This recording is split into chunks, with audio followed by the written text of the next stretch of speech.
The 34 seconds that changed everything. What happens when one of Hollywood's most respected actors walks onto a talk show, expecting a pleasant conversation, only to be blindsided by a host who seems determined to tear him down on live television?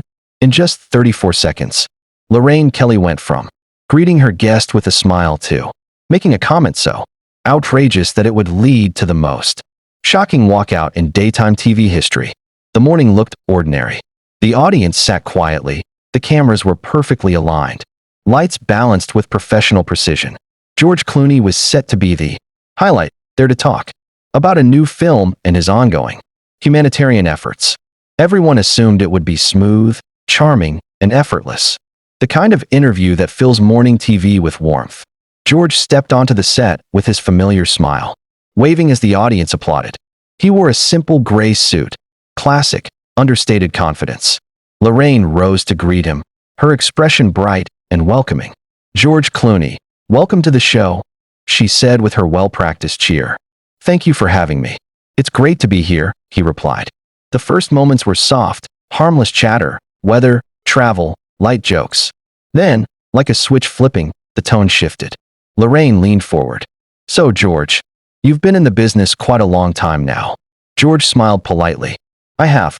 Very fortunate to have had such a long career. Some might say too long," she added. The studio fell silent. His smile tightened just a touch. "I'm sorry. What do you mean by that? You're not exactly a spring chicken anymore," she said.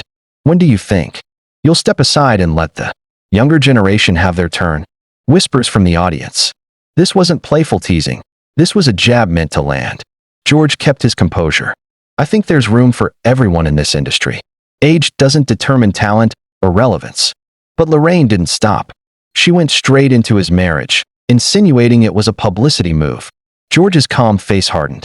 He corrected her gently but firmly. Yet she continued, questioning his authenticity. Even his humanitarian work, reducing years of effort to another performance. That was the moment everything changed. The cameras kept rolling. The room froze. And George Clooney, one of the industry's most composed men, stood up. "You're in the middle of an ambush," he said. "And I'm in the middle of leaving." The audience gasped as he placed his microphone on the couch and walked. The walkout that silenced the studio. The studio went so silent it felt like the air had been sucked out of the room. You could hear the faint buzz of overhead lights, the soft mechanical hum of cameras desperately trying to follow George as he stood up. Lorraine tried to recover her grip on the situation. "You can't just leave," she said, her voice trembling despite her attempt to sound in control. "We're in the middle of an interview." George turned, calm and steady. "No, you're in the middle of an ambush. I'm in the middle of leaving." The audience didn't dare breathe. Lorraine rose to her feet, trying to hold on to her authority. "I was doing my job," she insisted. "Your job is to interview guests, not insult them." George replied with a level-headedness that only made the moment more powerful. "There's a difference between hard questions and being deliberately cruel. You crossed that line." He wasn't yelling. He wasn't losing his temper. He was simply done. Lorraine let out a shaky laugh, still clinging to the role of the unbothered host. "Oh, come on, don't be dramatic. I'm being real." George's disappointment was unmistakable. Real would have been having a genuine conversation. "What you did was attempt to tear me down for entertainment." He took a few steps toward the stage exit. Lorraine panicked. "If you walk off this set, people will think you're hiding something," she blurted out. George paused, turned fully to her, and said, "Let them think what they want. I know who I am. I don't need to prove myself to you or anyone else." Those words hit harder than any dramatic outburst could have. The audience erupted, not in noise, but in an emotional wave. Their silence spoke loudly. They were on his side. When George resumed walking, a woman in the audience suddenly called out, "We love you, George." He turned and gave her a small, grateful smile. Soon the entire audience was clapping, quietly at first, then building into a full standing ovation. It was raw, unrehearsed, and genuine. Lorraine watched helplessly as the applause washed over the room. None of it was for her. George reached the edge of the stage. He paused, looked back at Lorraine, and said, "Good luck. I hope you figure it out." And then he was gone. Behind the curtain, out of the studio, away from the chaos she created. The cameras didn't know where to look. Producers shouted through earpieces. Crew members froze. Lorraine sat back down, visibly shaken. "Well, that was unexpected," she said weakly to the camera. But the viewers weren't focusing on her anymore. The only thing anyone cared about was the man who had just walked away, not in anger, but in dignity. The apology that came too late. The cameras cut to commercial, but the tension in the studio didn't go anywhere. Lorraine sat frozen in her chair, staring at the empty spot where George had been sitting minutes earlier. The audience whispered among themselves. Crew members moved mechanically, trying to reset for the next segment. But everyone's attention stayed locked on Lorraine. She didn't blink. She didn't speak. She just sat there, still, stunned, and visibly shaken. Her floor manager approached her cautiously. "We're back in 2 minutes. What do you want to do?" Lorraine swallowed hard. "I need to say something to the audience." "Are you sure?" he asked, worried. "Probably not," she admitted. "But I have to." 2 minutes passed faster than she ever wished. The red light came back on, and Lorraine straightened herself, inhaling deeply. "I think I owe everyone an apology," she began. Her voice softer than before, no bravado, no smirk, no fake confidence. The audience watched her silently. "That didn't go the way I planned. I thought I was asking tough questions, but watching George walk away, seeing your reactions, I realized I crossed a line. Several lines." She looked down for a moment, then back at the camera. "I've been doing this show for a very long time. And sometimes I forget that my guests are real people with real feelings. I got caught up in trying to create a moment, and I lost sight of basic respect." A few audience members nodded subtly. Others remained stone-faced. "George Clooney came here today to talk about his work. And instead of giving him that platform, I attacked him personally. That wasn't right. It wasn't fair. And I'm sorry. It wasn't dramatic. It wasn't for shock value. It was almost human. I don't know if George is watching," she continued. "But if you are, I truly am sorry. You deserved better." The audience gave a hesitant applause, polite, gentle, but nowhere near the passionate ovation they gave George.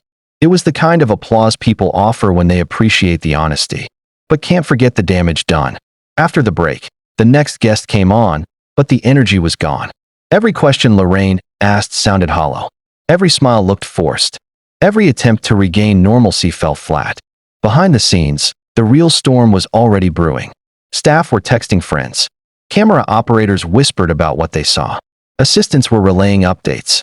Producers were preparing for the media frenzy that would explode within hours. And it did. Social media lit up within minutes. George Clooney handled that with so much class. Lorraine Kelly went too far. Who talks to a guest like that? She owes him more than an apology. Clips were being shared everywhere. Headlines spread like wildfire. The world was quickly. His phone buzzed repeatedly with messages of support. But he wasn't focused on any of that. He looked relieved, like he had walked out of something poisonous and into fresh air. Dignity over drama. By the time the show officially ended, the studio lights were dimmed, the audience had filed out, and the cameras were off. Yet the echoes of what had happened lingered, heavy, uncomfortable, impossible to ignore. Lorraine sat alone in her dressing room, staring at her reflection. She hadn't moved since the show cut. The weight of what occurred pressed on her chest. The producer knocked gently on the door. "Can I come in?" he asked. "Sure," she replied, still quiet. He closed the door and leaned against the frame. "That was rough out there. Not like you at all. Why did you go after him like that?" Lorraine shook her head slowly. "I thought I was being edgy, provocative. I thought people would love it." "People love authenticity," he said gently. "Not cruelty." She remembered George's words as he walked away. The calm, measured dignity, the restraint. His lesson wasn't about confrontation. It was about integrity. "I think he's right," she admitted. "I really do. Maybe it's time to rethink the way we do these interviews." Her producer nodded. "Today could be the start of a change. Not just for the show, but for you as a host." She sat silently, letting it sink in. The lesson was painful, but necessary. A good host isn't the star of the story. A good host creates a space where real stories can be shared, where genuine conversations can flourish. The social media storm had already begun. Clips of George's calm walkout were trending worldwide. Discussions erupted about journalistic integrity, the responsibility of live television, and the power of self-respect. Experts analyzed his response. Fans applauded his poise. The world collectively recognized something rare. A celebrity standing up for dignity over drama. George, meanwhile, returned to his hotel. No anger, no lingering bitterness, just quiet relief and clarity. He had exercised the ultimate control, not through confrontation, but through calm, principled action. He had chosen when to speak and when to walk away. Lorraine, still sitting in her dressing room, understood that some moments can't be undone, but they can be learned from. The applause that George received in the studio, the lessons he left behind, and the global recognition of his integrity would remain far longer than the rating spike she had chased. In the end, it wasn't about headlines or viewer numbers or even a live audience. It was about respect, humanity, and knowing when to refuse participation in something that's wrong. And that, above all, was George Clooney's real triumph that morning, a triumph of dignity, grace, and the quiet power of walking away.